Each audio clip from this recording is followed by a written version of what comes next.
It's hardly high-tech.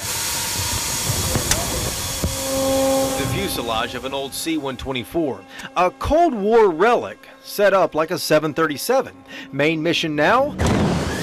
To help you survive an airline crash. There's a tremendous amount of data that supports how survivable airplane accidents are. I'm going to have you evacuate out. David Palmerton is an instructor at the Civil Air Medical Institute. The FAA runs it in Oklahoma City, training airline flight attendants how to escape during an emergency. Are you ready? First lesson, and please keep your feet up. Get out of the plane by jumping onto the inflatable slides. Feet up.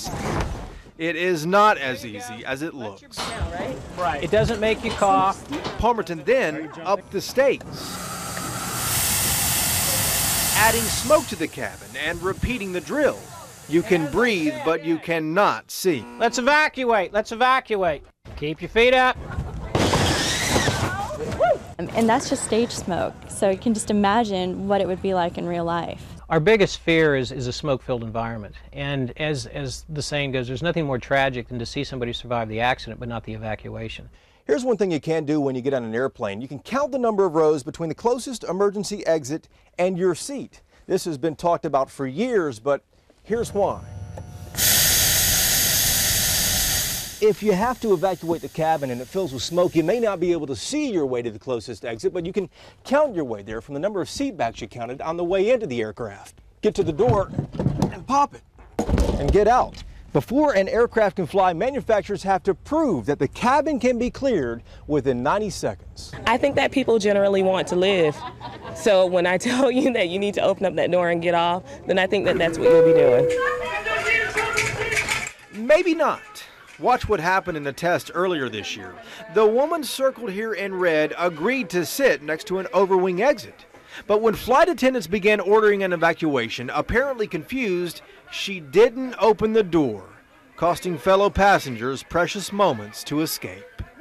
6 years later, it's still pretty emotional. But Cindy Good was aboard the American Airlines jet that crashed in Little Rock in 1999. It landed in a severe thunderstorm and skidded down the runway sideways before splitting into pieces. that would have been my seat right in there. I was in the middle seat, 33E. 11 people died, but Good escaped mostly unscathed, squeezing out a hole minutes before the wreckage burned. Now I travel in jeans mostly because, you know, it's easier if you do have to escape, you know, you're in clothes that are comfortable to escape in.